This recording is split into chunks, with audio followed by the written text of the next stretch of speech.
slightly under asking. We're back. We're back, baby. Yep. So, we bring on all these guests that are, experts in their field, but, we're lucky that, we have an expert right in front of us, Caitlin.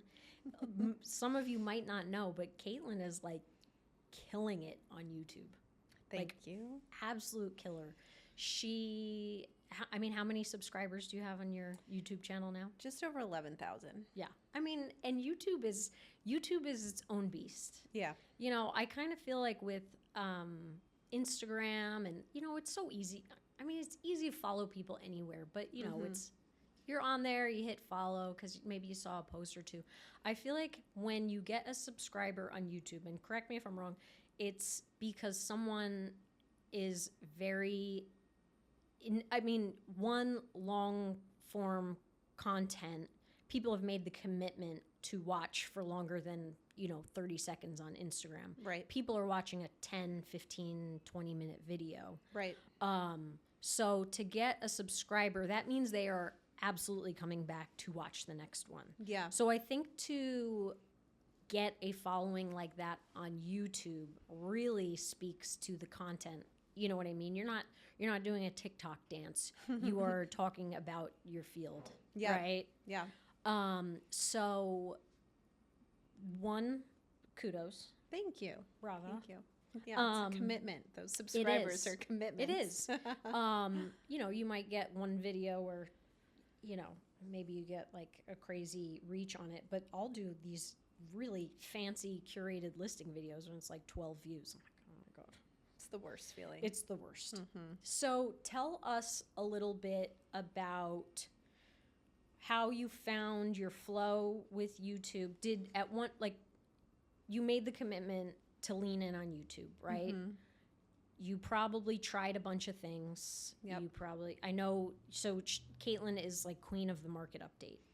But did you try any other content and you're like, well, that didn't work. Well, that sucked. Well, that one was okay. Mm-hmm. How did you land on market updates? Well, it was an evolution. Okay. And I didn't always start doing that. I did do market updates in the beginning, but they were very poor. But it was just part of my content. And so where I started was without a plan, which is what I don't recommend doing. Love that for you. But I'm very much, ready, fire, aim, like just jump in and start it. And so, and that works, that serves me well in a lot of ways. Mm-hmm. But then you get to a point where it's like, oh, this probably would have been a lot faster if I actually had some intentionality behind it. Was it those who cannot do teach? Yeah, exactly. I'm pretty solid on that. So I started doing whatever I thought people would want to see real estate wise. So neighborhood tours, home tours, market updates, just talking about local stuff. Like I did a whole video on overseeding your grass in the fall in Arizona, and I did a bunch of research to understand grass that, mommy. And just talked about it in my backyard. Nothing. I don't know. And what's funny is it still gets views every fall. I get an uptick in views because people are researching it. And I'm a grass influencer. Yeah, that's me. Scott's every green year, lawn. This pathetic videos up there. Caitlin's looking for partnerships. Yeah. So I would affiliate commission on that. I know, right? Just let me know what I can promote. Wouldn't that be funny? Oh man, that video. But so yeah, I didn't really have a plan.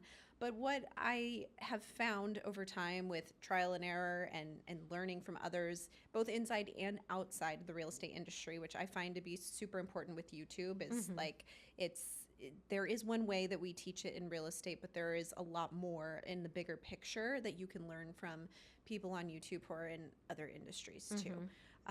And so what I've learned is that you really have to basically cater to your audience. And of course, in the beginning, you're not really going to know who that audience is, but you can have the intentionality of who you want to reach, which is your client avatar.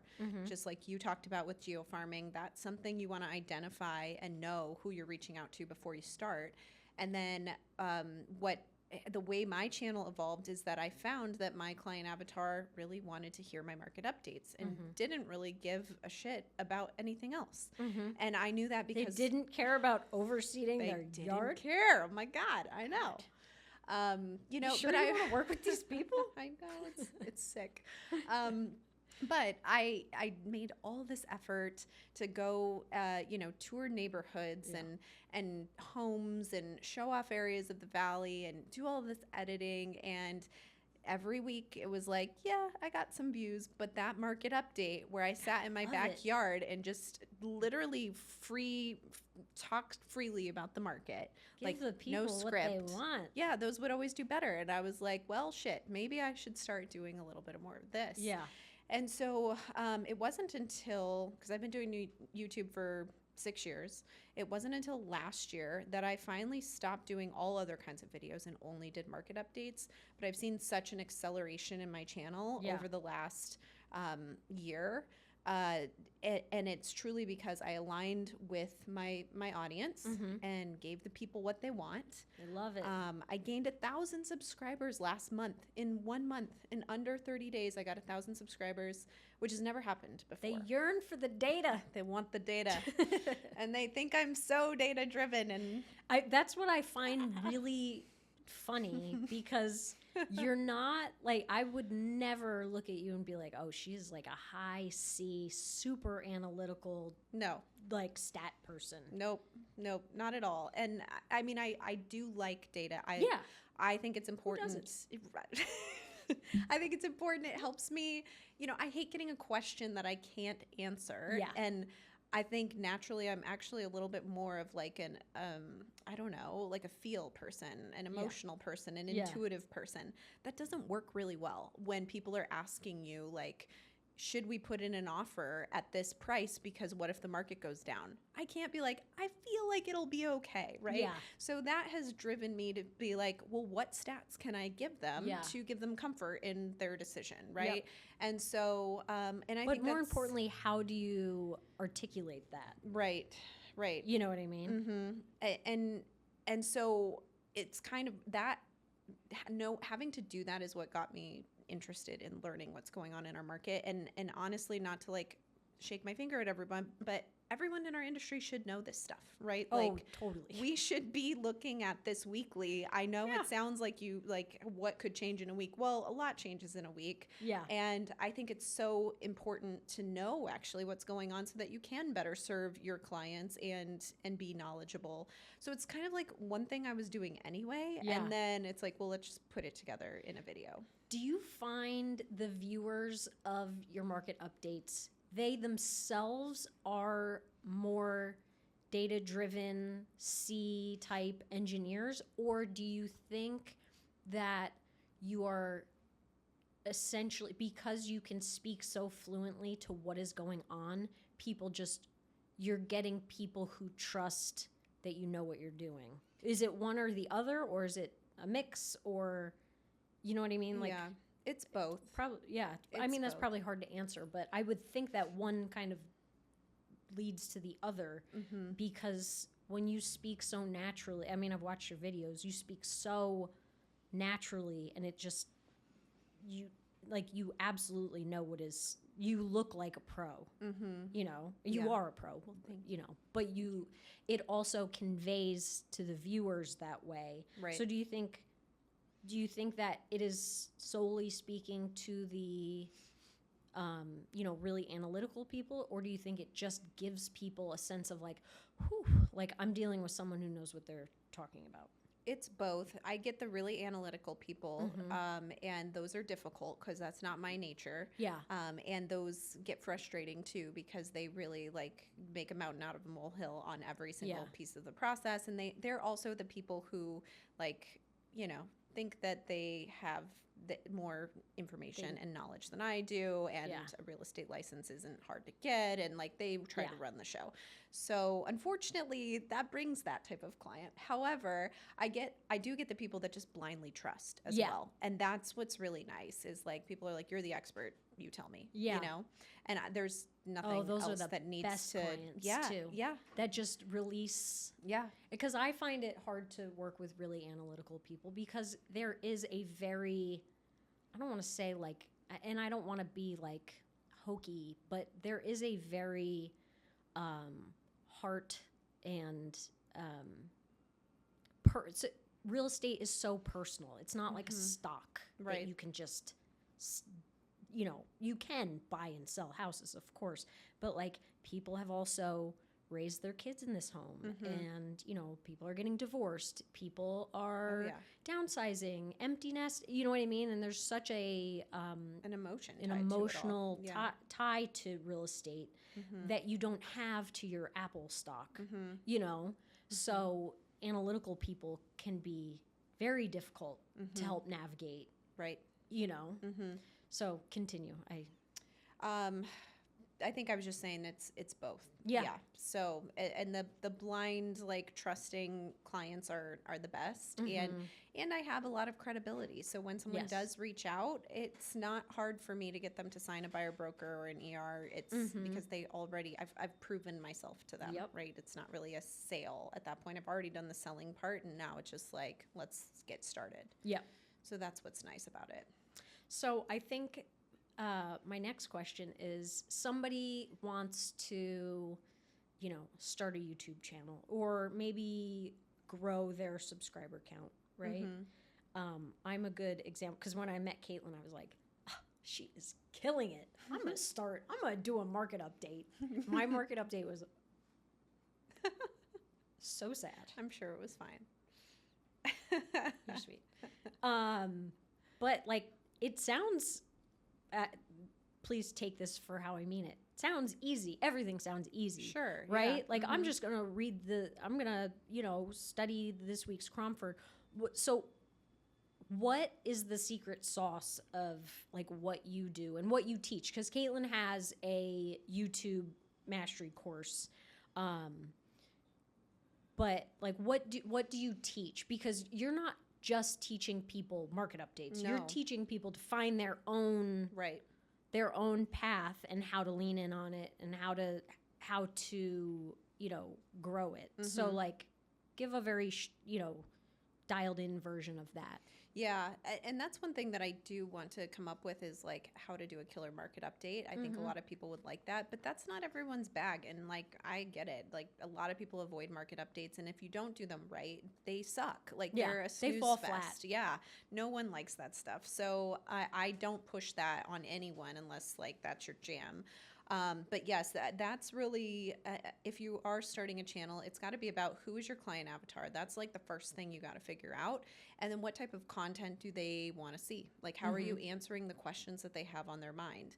And so in my course, there's a exercise that we do that like goes pretty deep on like who your client avatar is and how you basically create your content strategy around that. Because there's so many things that people get tripped up on when they're first starting their channel. And it's usually like, I don't know what types of videos to make, and I don't know what equipment I need, and I don't know how to edit them. And it's like, whoa, whoa, whoa, whoa, whoa. You don't even have to think about any of that shit yet. Let's first talk about like, who are you talking to, right? And are there other agents that are using YouTube in your market? Like, let's check that out. Like, where would you fit into the mix?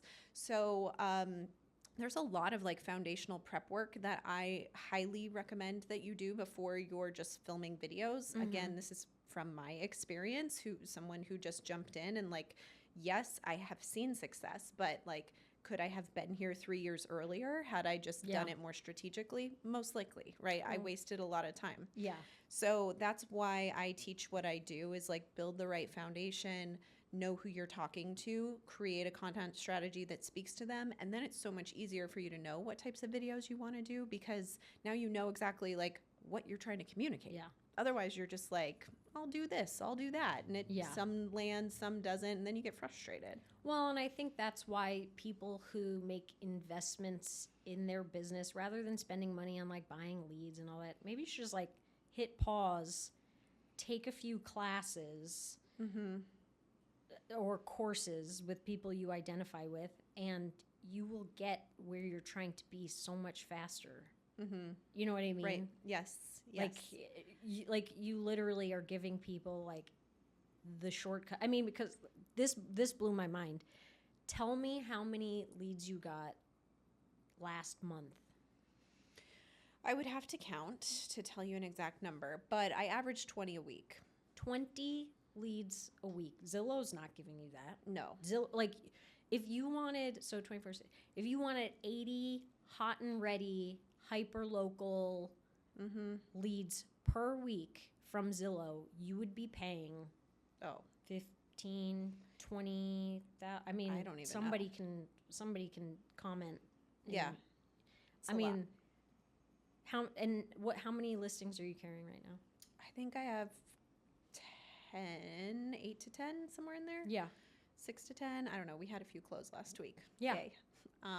But yes, it wasn't always that way Yep. either. It takes time. And do they all convert? No. But And some of them are like Joe Schmo and yeah. Kiss My Butt. Like literally people put Yeah. in those names. Oh, that's nice. It's really nice. Those are nicer than the ones I get. Some of the ones I've gotten some really bad ones, Yeah. but some I'm like fooled by at first, and then I like say it out loud and I'm like, oh, And then no, they're we're not like, calling them. let's hop on a WhatsApp call. Oh, yep. We get the WhatsApp ones all the time. I don't get what the end game is on those. I don't either. And honestly, I don't want to know. Like, it's just like, okay, either. delete. I literally delete those. Yeah, I know I do people too. say never delete leads, but if they say, If call they- me on WhatsApp, I'm like, If it's a no. WhatsApp, I'm like, nah. No, thank Nah. you. I know.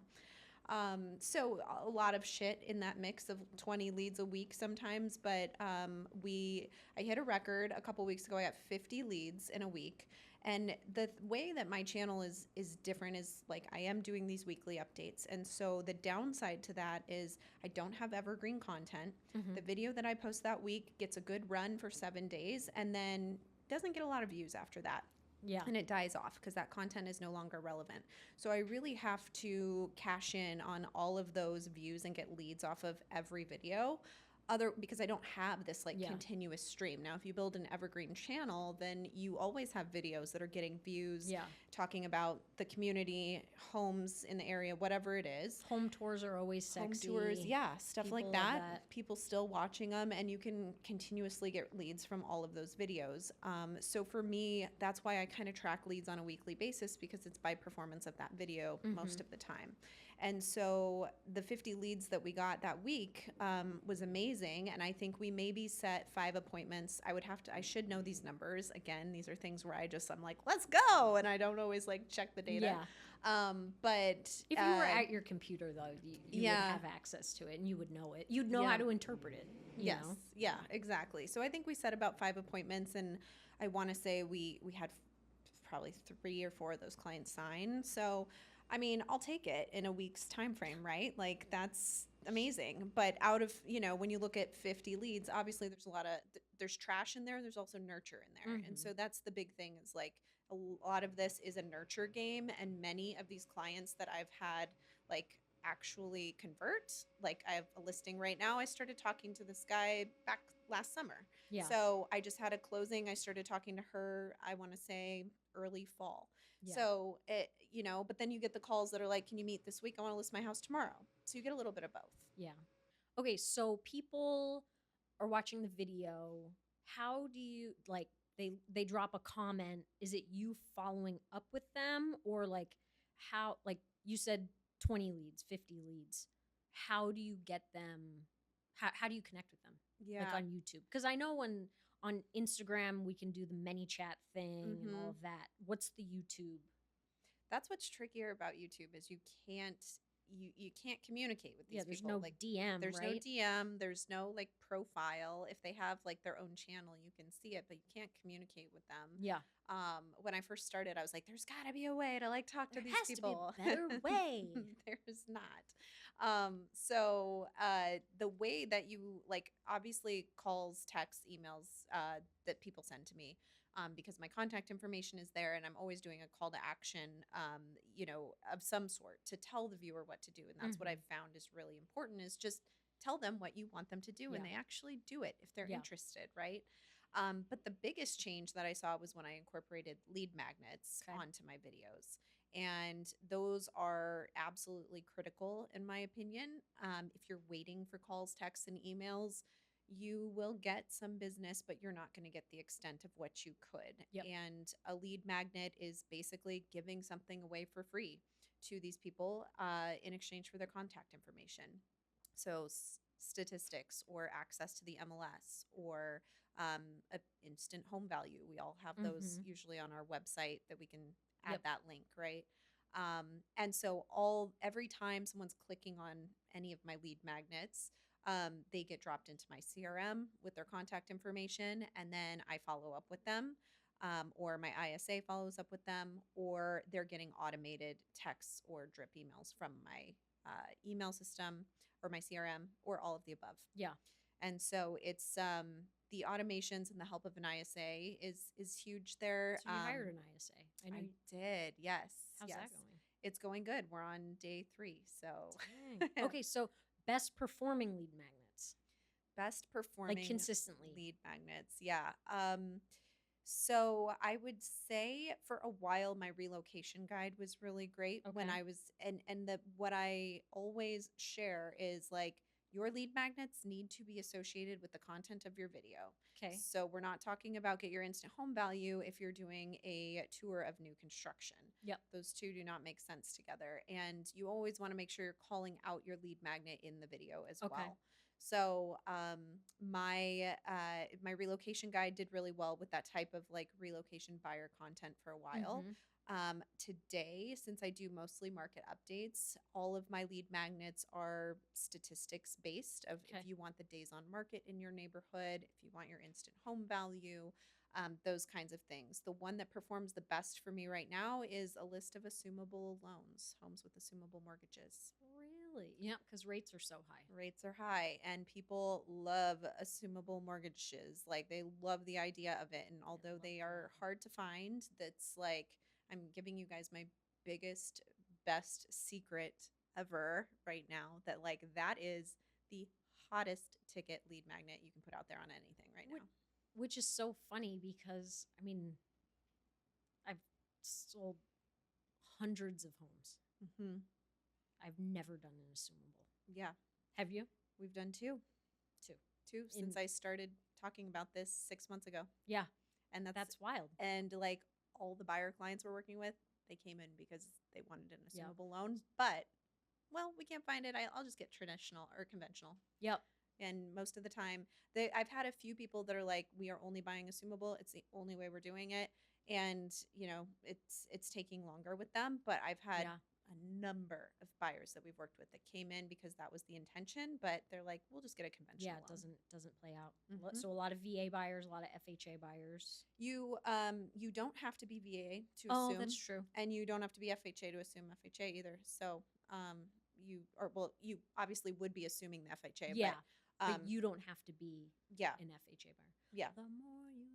Yep, exactly. I know. I love that. So those are the best performing lead magnets. Okay. And I think that's my biggest piece of advice is like always put a lead magnet on any video because especially if you're doing evergreen content and that Mhm. pops off in like 2 years, you want that lead magnet on Yeah. there. You want to get those leads. So That's great. Well, and that's great. mhm. This is so good. Okay, so somebody listening or watching wants to go all in on YouTube. Maybe they're on YouTube, but they just want to tweak their Level it up. level it up, Mhm. right? Yeah. We'll put a call to action Yes. in our caption here for your course. Tell us about your course a little bit. Yeah, so I have a couple things. I have an accelerator program that's a little bit more of like in-depth leveling up type of stuff. And I don't have dates released on that just yet, but I have a self-paced course that Okay. is available anytime, and it's called YouTube Without Overwhelm. Mm-hmm. And the reason I created it was for that person that's like, I want to start my channel and I don't know where to start. Yeah. But the cool thing about the course is that it leverages AI to get it done quick and easy and painless. So it is all based on using ChatGPT to Mhm. figure out your client avatar, to figure out your description, to figure out like every piece of the puzzle and have it all optimized. And so it's not all coming from your brain, Yep. but it's making it easier for you to like put the pieces together and know exactly what to do. Yeah, that's In that great. it's also, you know, what gear you need, how to film your videos, like how to Yep. get started and basically launch your channel with your first month of content. Yeah, So that is self-paced and you can come and go on that anytime. that's awesome. Yeah. Yeah. I think that's probably a big deterrent for people like, oh, I got to get the equipment. I mean, even for us podcasting, Yeah. When we talked about this, we were like, we're going to need microphones and we're going to need this. And we're going to need, we just Yeah. need to make it exist. Yeah. And then we can get better, That's exactly right. Yep. Yep. And I think YouTube's probably the same way. Like, you don't need top of the line equipment. No. You No. just need, you can get better. Your phone is going to be excellent. Yes. Phone, tripod, have some good lighting from a window and a Mhm. microphone. And like a microphone can be $30. Yeah. So it's not a big investment. And I take you through that in the course on like, here's what I use, here's what you can get. Make it simple. Like keep Yep. these barriers low. And just get started. And then once you start to see a return on this, then you can, add in some investment to Yeah. your filming and stuff. Like with anything. Yep. Like with all these things. Exactly. Well, Yeah. thanks for dropping all that Yes. juicy knowledge on us. Of course. I love YouTube. It's my favorite topic. All right, so check the show notes. Be sure to tune in next week. Yep. And we do want to say we are always looking for guests. If you want to be on Slightly Under Asking and you have some, amazing skill set or something you want to rap about, just go ahead and shoot us a message. Be sure to like, follow, subscribe, leave us a review. We'd be ever grateful. Yep. And we will see you next week. Yep. See you on the next So- episode.